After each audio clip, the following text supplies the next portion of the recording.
Hello everyone, welcome back to my channel. आज की हमारी वीडियो का टॉपिक है जो कि बहुत ही इम्पोर्टेंट है। आज की हमारी वीडियो का टॉपिक है कि जो बेबी को डायपर रैशेस हो जाते हैं उन्हें कैसे ठीक कर सकते हैं एंड डॉक्टर को कब कंसल्ट करना चाहिए, एंड साथ में ये भी बताऊंगी कि डायपर रैशेस को हम कैसे अवॉइड कर सकते हैं। आई थिंक बेबी को कुछ भी होता है तो पेरेंट्स काफ़ी परेशान हो जाते हैं एंड डायपर रैश भी उन्हीं में से एक है। अगर बेबी को डायपर रैश हो जाते हैं तो पेरेंट्स के साथ साथ बेबी भी बहुत ज़्यादा अनकंफर्टेबल हो जाता है एंड कोई नहीं चाहता कि उनके छोटे से बेबी को डायपर रैश हो। तो आइए स्टार्ट करते हैं। इस वीडियो में हम डिस्कस करेंगे कि बेबी को अगर डायपर रैशेस हो जाते हैं तो उन्हें कैसे ठीक करें और ये क्यों होते हैं और इन्हें कैसे अवॉइड कर सकते हैं और हमें डॉक्टर को कब कंसल्ट करना चाहिए। आई होप इस वीडियो से आपको सारे आंसर्स मिल जाएंगे। तो बात करते हैं कि डायपर रैशेस क्यों होते हैं। डायपर रैशेस होने के जो रीज़न्स हैं वो है कि आपका जो बेबी का डायपर है वो अच्छी ब्रांड का होना चाहिए एंड डायपर जो है वो फ्रिक्वेंटली चेंज होना चाहिए और डायपर जो है वो बहुत ज़्यादा टाइट नहीं होना चाहिए। एंड जब भी आप डायपर चेंज करो बेबी का तो कम से कम 1 घंटे का गैप होना चाहिए। अगर बहुत देर तक डायपर गीला रहता है तो बेबी को बहुत हाई चांसेस हो जाते हैं कि उसको रैशेस हो जाएं एंड बेबी की स्किन सेंसिटिव होती है एंड ये भी एक रीज़न होता है कि अगर बेबी की स्किन बहुत ज़्यादा सेंसिटिव है तो उसको रैशेस होने के बहुत ज़्यादा चांसेस हो जाते हैं। अब ज़रूरी नहीं है कि जो आप डायपर यूज़ कर रहे हो कि उसी से बेबी को रैशेस हों। जो हम कॉटन वाले नेपी यूज़ करते हैं जो घर पे बने होते हैं या मार्केट में भी मिल जाते हैं, वो वाले जो नेपी आप यूज़ करते हो अगर वो अच्छे से वॉश नहीं किए हुए हैं और अच्छे से सुखाए नहीं हैं, मतलब आपने उनको वॉश किया एंड उसके अंदर मॉइस्चर है एंड बेबी को वो आपने पहना दिया तो भी बेबी को बहुत ज़्यादा चांसेस हो जाते हैं कि उसको रैशेज़ हो जाए।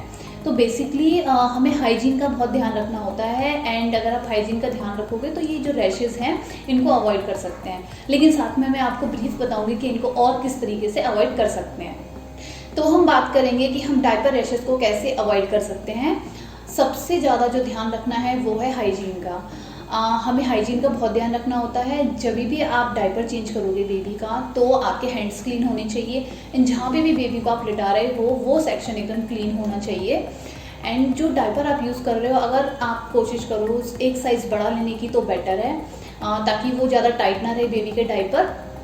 अब जब आप बेबी को डायपर क्लीन करने के लिए लिटाते हो तब आपको ध्यान रखना है कि जब भी आप उसको क्लीन करो तो आप या तो वेट टिश्यू यूज़ कर रहे हो तो वो एल्कोहल फ्री होने चाहिए, नहीं तो सबसे बेस्ट है कि आप पानी लो, पानी के अंदर एंटीसेप्टिक कोई भी एंटीसेप्टिक की 1-2 बूंद डालो एंड कोई भी कॉटन का कपड़ा जो एकदम क्लीन होना चाहिए उससे बेबी को आप क्लीन करो एंड उसके बाद उसे नेचुरली ड्राई होने दो। सबसे बेस्ट है कि आप उसको नेचुरली ड्राई होने दो। 14 to 15 मिनट्स में एकदम नेचुरल ड्राई हो जाता है और कोई मॉइस्चर नहीं रहता।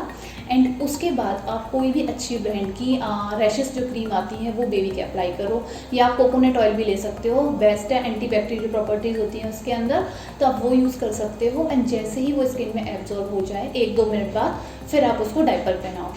ऐसा करने से आप जो रैशेज़ हैं वो आप कुछ हद तक अवॉइड कर सकते हो। एंड बेस्ट है कि जो भी आप डायपर पहनाते हो बेबी को उसमें कम से कम 1 घंटे का आप गैप दो। मतलब आप जो भी डायपर बेबी को पहना रहे हो कम से कम नहीं तो 1 घंटे का उसमें गैप होना चाहिए, ताकि उसको नेचुरली जो उसको एयर है वो उसके डायपर वार्ड पे लगे और उसको रैशेज़ ना हो। अब हम बात करेंगे कि अगर बेबी को डायपर रैशेस हो जाते हैं तो हम उसको कैसे ट्रीट कर सकते हैं। तो सबसे पहले आपको जो फॉलो करना है, बेबी का जो डायपर एरिया वाला पार्ट है उसको बिल्कुल ओपन छोड़ दो, बिल्कुल डायपर नहीं पहनाना है। जितना वो ओपन रहेगा वो उतनी जल्दी हील होगा। एंड सेकेंड, आप जब भी बेबी को क्लीन करते हो तो उस पार्ट को नहीं रगड़ना है क्योंकि वो ऑलरेडी इतना सेंसिटिव होता है और वो उस टाइम पे और सेंसिटिव हो जाता है, तो उसको बिल्कुल नहीं रगड़ना है। एंड जब वो बिल्कुल क्लीन हो जाएगा एंड सूख जाएगा, मॉइस्चर नहीं रहना चाहिए उसके अंदर, जब वो बिल्कुल सूख जाएगा उसके बाद आप कोई भी अच्छी ब्रांड की रैश क्रीम लगा सकते हो बेबी को, या फिर आप कोकोनट ऑयल भी यूज़ कर सकते हो क्योंकि उसके अंदर एंटी बैक्टीरियल प्रॉपर्टीज़ होती हैं तो आप वो भी यूज़ कर सकते हो। मैंने जो यूज़ की थी क्रीम वो थी एक्वाफोर एंड बिफोर नेपी, दोनों ही बहुत अच्छी क्रीम है, मेरे एक्सपीरियंस बहुत अच्छे रहे।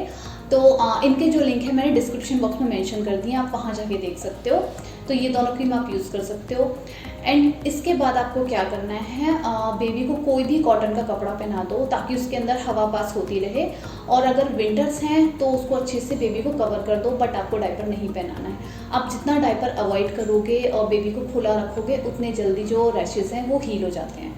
अब हम बात करेंगे कि हमें डॉक्टर से कब कंसल्ट करना चाहिए। तो वैसे तो जो माइल्ड रैशेज होते हैं वो 3 से 4 दिन के अंदर ठीक हो जाते हैं। अगर वो ठीक नहीं हो रहे हैं और आपको कुछ ऐसे सिम्टम्स लग रहे हैं तो आपको ज़रूर कंसल्ट करना चाहिए। जैसे कि वो जो है स्केली बड़े पैचेस हैं, बम्प की तरह बाहर निकले हुए हैं और उनके अंदर पानी भरा हुआ है या पस जैसा भरा हुआ है, या फिर ऐसा लग रहा है कि आपको ब्लड आने वाला है, तो आपको तुरंत कंसल्ट करना चाहिए। बिल्कुल डिले नहीं करना चाहिए क्योंकि ये बेबी को बहुत ही अनकंफर्टेबल कर सकता है। तो जो डॉक्टर्स हैं वो कुछ क्रीम या पाउडर प्रेस्क्राइब करते हैं जो कि ठीक हो जाता है, जिससे कि, लेकिन आपको ये ज़रूर पूछना है कि कितनी क्वांटिटी में लगाना है और क्या टाइम गैप होना चाहिए, क्योंकि अगर आप ओवर यूज़ करेंगे तो बेबी की स्किन को हार्म कर सकता है, क्योंकि बेबी की स्किन बहुत ज़्यादा सेंसिटिव होती है।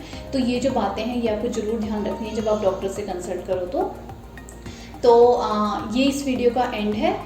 आई होप आपको मेरी वीडियो अच्छी लगी होगी, हेल्पफुल लगी होगी। अगर आपको अच्छी लगी है तो प्लीज़ लाइक कीजिए, शेयर कीजिए, सब्सक्राइब कीजिए, एंड ताकि और पेरेंट्स की हेल्प हो सके। एंड बेल आइकन को जरूर प्रेस कीजिए ताकि आपको सारी नोटिफिकेशंस मिलती रहें। एंड अगर आप और किसी टॉपिक पे वीडियो देखना चाहते हैं या मेरे एक्सपीरियंसेस जानना चाहते हैं बेबी केयर से रिलेटेड, तो आप कमेंट सेक्शन में जाके कमेंट कर सकते हैं। मैं ज़रूर ट्राई करूँगी इस पर वीडियो बनाने का। तो please subscribe my channel and thank you for the watching.